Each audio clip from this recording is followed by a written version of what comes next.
Bienvenidos y bienvenidas a Consentido. En este episodio nos adentramos en dos rutas profundamente humanas. La primera en Ventaneando el núcleo de fundamentaciones básicas de la motricidad. Nos lleva a las raíces del gesto, del juego, del cuerpo que aprende y expresa mucho antes de hablar. ¿Qué significa realmente educar la motricidad? ¿La enseñamos o la permitimos? En la segunda, en Paracadémico, un viaje necesario hacia el programa de inclusión en el deporte y la educación física, donde nos preguntamos, ¿estamos creando espacios para todos los cuerpos, todas las historias y todas las posibilidades? Este episodio invita a volver al origen, para no dejar a nadie fuera del juego. Comencemos. Segmento Ventaneando.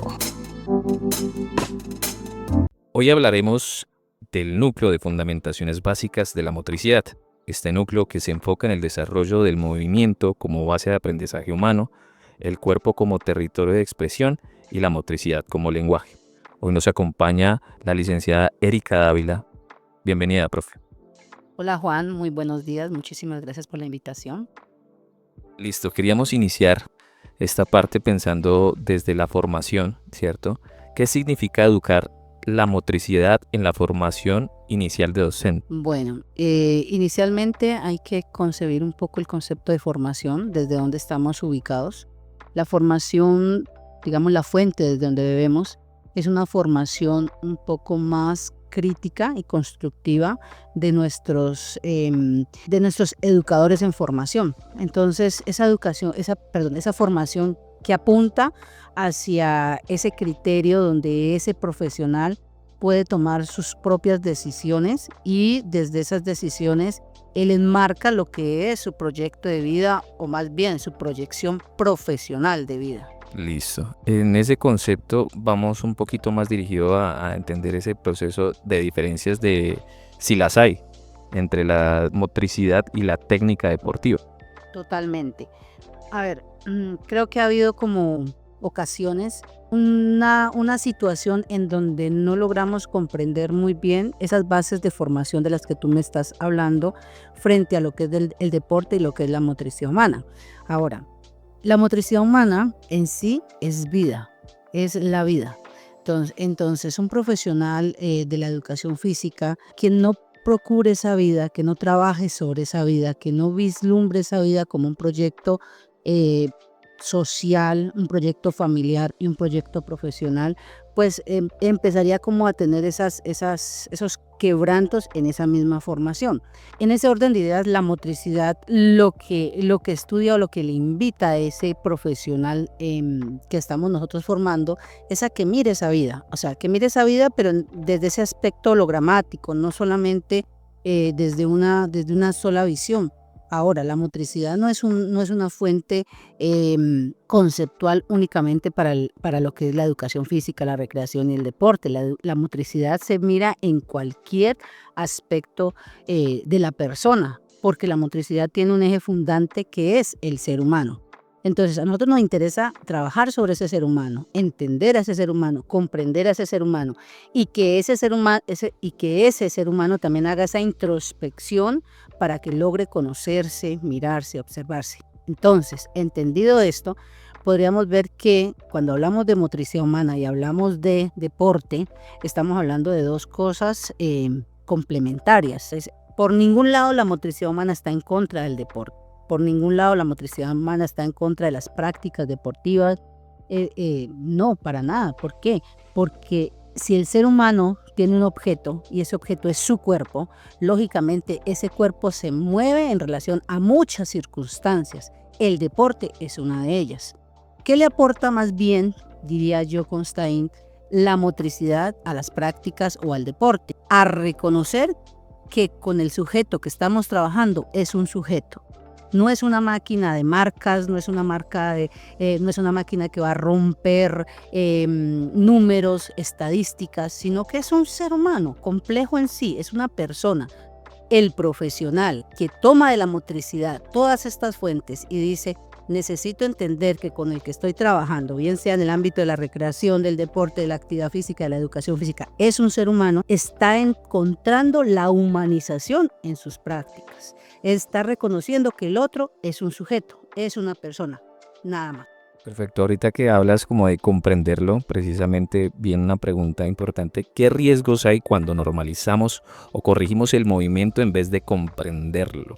Pues el riesgo más grande es de no entender esa singularidad, ¿no? Levinas nos habla de cómo nosotros como seres humanos tenemos que entender que el mundo globalizado a veces nos lleva a comprender que todo es homogenizante y que en ese todo que es homogenizante también metemos al ser humano. Entonces homogenizamos a todos. Llegamos a un aula de clase o a una escuela deportiva o a un grupo X poblacional con el que vamos a trabajar y creemos que todos se comportan igual, que todos hablan igual, que todos sienten igual, que todos piensan igual, que todos se emocionan igual. Y en esa situación empezamos a cuadricular a las personas según unos comportamientos y unas poblaciones. Y no, o sea, lo que aquí podemos ver, el riesgo más gigante es que se pierde toda conexión de singularidad y de particularidad de los sujetos. Todas esas riquezas que trae una persona. Entonces, si vamos a una comunidad indígena y decimos, esta comunidad indígena toda es así, no, dentro de esa comunidad hay una divergencia completa, o sea, hay mundos singulares que son ricos y que el profesional que estamos formando debería reconocer.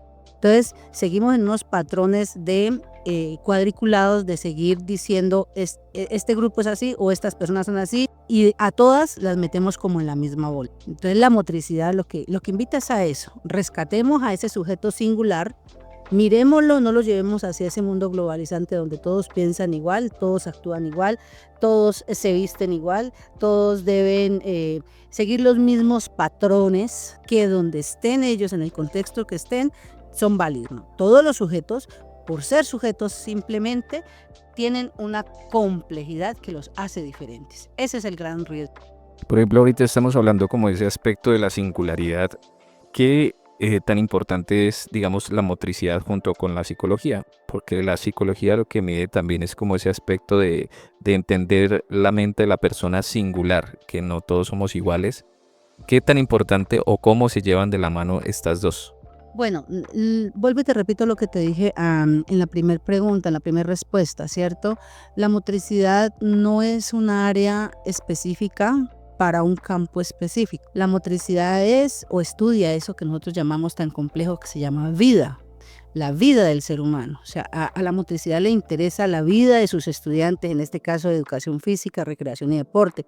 Nos interesa en nuestra licenciatura a esos sujetos que se están formando para ser los futuros maestros en las diferentes instituciones o en los diferentes campos de acción. ¿Qué sucede? Cuando nosotros empezamos a ver que hay otras ramas del conocimiento u otras profesiones, en este caso la psicología, empezamos a decir, no, es que lo que pasa es que motricidad se hace en procesos psicológicos, nada que ver. O sea, nosotros mal haríamos, porque nosotros no tenemos esa formación psicológica, ni psicoanalítica, ni psiquiátrica. O sea, a nosotros nos interesa el ser humano en todas las expresiones que implica ser el ser humano. Más aún porque nuestro objeto de estudio, vuelvo y lo repito, es el cuerpo. O sea, nosotros no trabajamos con seres vivos que son los seres humanos, pero no trabajamos ni con plantas, ni con ningún otro ser vivo, ni con animales, nosotros trabajamos con seres humanos. Ahora, la psicología también trabaja con el ser humano, que es como su parte fundante, pero la psicología tiene otras connotaciones que están dadas en el desarrollo del sujeto, en el comportamiento del sujeto. De hecho, la psicología, me atrevería a decir que tiene en sus estudios ciertos patrones que le permiten estudiar a ese sujeto y el estar de ese sujeto o el comportamiento de ese sujeto o las diferentes patologías psicológicas que tenga ese sujeto.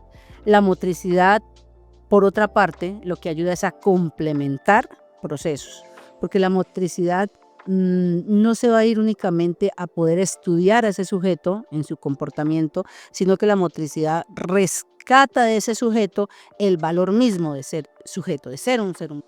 ¿Cuál es el lugar que se le pone del juego, el descubrimiento y la exploración corporal en los primeros ciclos de formación? A ver, lo que sucede es que nosotros tenemos que tener algo claro y es que la formación de nuestros profesionales es una formación constante y permanente. Y yo les digo mucho a mis chicos, a mis estudiantes, bueno, a los estudiantes de la licenciatura, ustedes tienen 2 semestres donde vemos 2 unidades temáticas fuertemente ancladas a lo que es la motricidad, pero esto es un proceso permanente, es un proceso sinérgico y permanente. Entonces, claro, nos ayuda en primera instancia a poder ver, por ejemplo, desde introducción a la motricidad humana, nos ayuda a ver todos los conceptos básicos que trabaja la motricidad humana, como son la subjetividad, la intersubjetividad, la corporeidad, la intercorporalidad, todo lo que tiene que ver con el ludismo, con la creatividad, con el sujeto en acción. Y esos conceptos básicos pues son la base fundamental para que estos profesionales en formación empiecen a visualizarse como unos sujetos complejos. O sea, yo no le puedo decir al sujeto, no, es que usted tiene ciertas problemáticas o no, es que usted tiene ciertas dificultades, entonces usted no va a poder trabajar con chicos. No, es reconócete en tus posibilidades, reconócete en tus dificultades, visibiliza quién eres tú como persona. Entonces, estos 2 primeros semestres me ayudan a eso, a que ese profesional se visibilice introyectivamente de quién es él y el papel que juega él en el factor llamado educación física, deporte, recreación, bueno, en el ámbito donde él se vaya desempeñando o lo que él va a ir organizando en lo que es su plan de estudios. Pero, lógicamente, cuando yo logro que ese sujeto se reconozca en sus dificultades, en sus aciertos, en las potencialidades que tiene, en todo lo que forma a él como persona en el ámbito social, familiar, de sus amigos, de la universidad, de su profesión, porque muchos llegamos aquí, porque yo estudié también esta carrera, llegamos aquí con otras perspectivas muy diferentes y que a raíz de la vivenciación con las diferentes unidades temáticas uno empieza a cambiar o empieza a mirar hacia dónde es que se está yendo, ¿cierto? Entonces la motricidad lo que ayuda es a eso, le ayuda al chico a que primero se descubra él, se reconozca él, que es una labor titánica, es una labor fuerte, porque es muy fácil decir yo soy tal, vengo de tal, tengo tantos años y ya. Pero cuando la motricidad empieza a trabajar, por ejemplo, desde los conceptos básicos en cada persona, empieza a sacar de cada persona muchas situaciones específicas que ni siquiera la persona sabía que tenía. Y luego cuando vamos, por ejemplo, a motricidad y creatividad, exploramos porque el ser humano tiene su información filogenética desde ese Homo ludens. Entonces, ¿cómo ese Homo ludens crea? O sea, desde que nosotros empezamos toda la evolución del ser humano, el ser humano lo que ha hecho es crear. En esta situación que estamos muy fuerte hoy en día con todo lo que tiene que ver con inteligencia artificial y toda esta parte de las tecnologías, le está dando una crisis muy fuerte a los seres humanos, ¿cierto? Porque entonces ya están tratando de encontrar en estas inteligencias mucho, no diría yo facilismo, no sería la palabra facilismo, pero sí muchas herramientas que les ayudan a veces a mejorar muchas cosas, pero corren el riesgo de que muchas veces no se asume, no se trabaja de la manera que debería trabajarse. O sea, la inteligencia artificial es una herramienta que nos ayuda a facilitar cosas, a facilitar tiempo sobre todo, pero no es una herramienta para, como podríamos, castrarnos en la creatividad. O sea, lo que tenemos, lo que nos rodea, es producto de la creatividad del ser humano. Entonces, lógicamente, cuando yo añado esos conceptos básicos, esas tendencias de la motricidad, todo eso lo recojo en lo que se llama la creatividad, puedo lograr entonces que ese ser humano reconozca muchas potencialidades y empiece a mostrar desde su parte, ya no introyectiva, sino más bien proyectiva, todo lo que trae consigo, todo lo que es y sobre todo lo que es capaz de lograr. Listo, profe, muchísimas gracias por la entrevista. Bueno, gracias a ti, Constaín. Espero que sigas en este proyecto tan bonito y que nos aporte a nuestra licenciatura positivamente como siempre lo has hecho. Muchísimas gracias. Segmento Paracadémico. Hoy exploraremos las estrategias, obstáculos y experiencias que hacen posible la participación de poblaciones diversas en el campo del movimiento y el deporte. Esto se trata del programa de inclusión en el deporte y la educación física. Hoy nos acompaña el licenciado Carlos Ignacio Zúñiga. Bienvenido, profe. Buenas tardes, Juan Manuel. Un placer estar aquí en este programa y participar de esta actividad donde vamos a dialogar un poco sobre la población diversa. Mira, la primera pregunta va como en entornos importantes para la comprensión, que es ¿qué barreras físicas o sociales o académicas siguen presentes en las prácticas inclusivas? Bueno, la práctica de la inclusión tiene muchas barreras. Hay unas barreras físicas, hay unas barreras de comunicación, hay barreras actitudinales, hay barreras frente al género, la raza, la orientación sexual, el estatus político incluso, pero la que más aún se mantiene es una barrera que es la actitudinal. Esa es la barrera más difícil de vencer por parte de las poblaciones con discapacidad, en este caso que me ocupan a mí, y ha sido una de las barreras que ha causado muchos problemas e inconvenientes para que la población pueda acceder a los escenarios que ellos desean estar participando con la sociedad. Listo. ¿Desde qué enfoques se están pensando la inclusión? O sea, asistencial o funcional o crítica. Pues hace mucho rato que la asistencial ya no se tiene en cuenta para poder hablar de inclusión, porque pues hay que tenerlo en cuenta para la, como dice el Ministerio de Salud, para la clasificación o sea, a sacar el certificado de discapacidad, pero sería más desde el enfoque de crítico social, donde se reconoce a la persona con discapacidad como un sujeto de derechos y con capacidades para poder desempeñarse en cualquier campo donde él quiera aspirar. Esto va más enfocado como a la parte de el enfoque que se da dentro de las universidades. Entonces, ¿cómo formar docentes capaces de leer la diversidad como una potencia? A ver, yo creo eso es un tema muy interesante y el asunto de la diversidad en la universidad no se debería estar preguntándolo, no lo digo por ti, sino lo digo por la academia como tal, sino trabajándolo. Porque es que más allá estamos generando y rotulando a las personas con discapacidad o a una persona indígena o un afro, un habitante de calle como diversos, porque la diversidad existe, mejor dicho, hay tanta diversidad como seres humanos estamos en este planeta. Todos somos diversos, pero nos han rotulado como diverso a la persona con discapacidad. E incluso hay programas en el campo del deporte, institucionalmente hablando, que dice el programa para las personas con capacidades diversas, ¿sí? O con diversidad funcional. Entonces, ese tema hay que seguir trabajando en los docentes, que diversos somos todos y tenemos que tener ese enfoque trabajándolo y teniéndolo en cuenta. Y tenemos que estar preparados para afrontar en un aula de clase la diversidad de 30 estudiantes.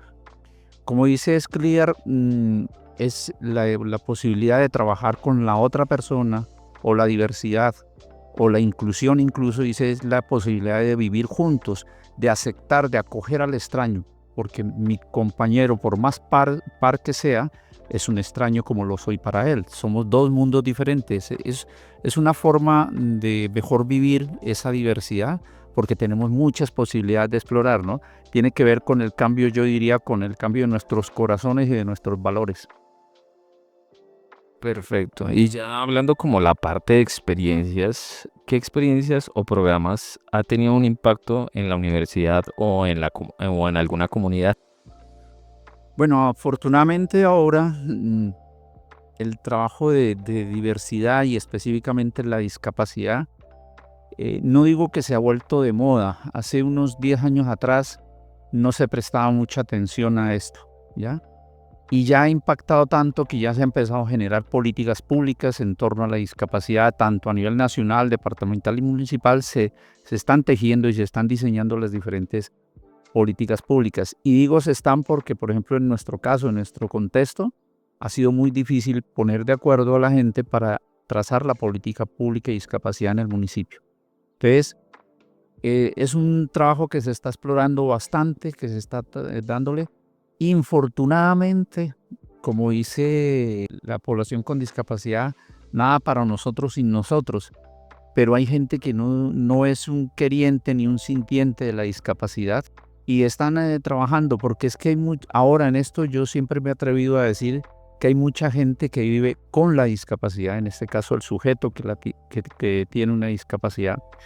Hay personas que viven para la discapacidad y otras personas que ahorita en el contexto, haciendo un juicio de valores, viven de la discapacidad. Entonces mucha gente ahora quiere trabajar con la discapacidad porque es una forma de entrar al mercado laboral, pero no lo están trabajando de una forma, como te decía hace rato, desde el corazón y de la razón, ¿no? Entonces, hay mucho por trabajar en ese entorno de la diversidad, en especial hacia la población con discapacidad. Listo, profe, muchísimas gracias por la entrevista. A ti, Juan Manuel, muchas gracias. Un abrazo grande para toda la gente. Gracias por escuchar Consentido, donde el cuerpo también se piensa y la educación se mueve. Si te gustó este episodio, compártelo y síguenos en Spotify, YouTube y Facebook como @podcastconsentido. Nos escuchamos en el próximo capítulo. Chao, chao.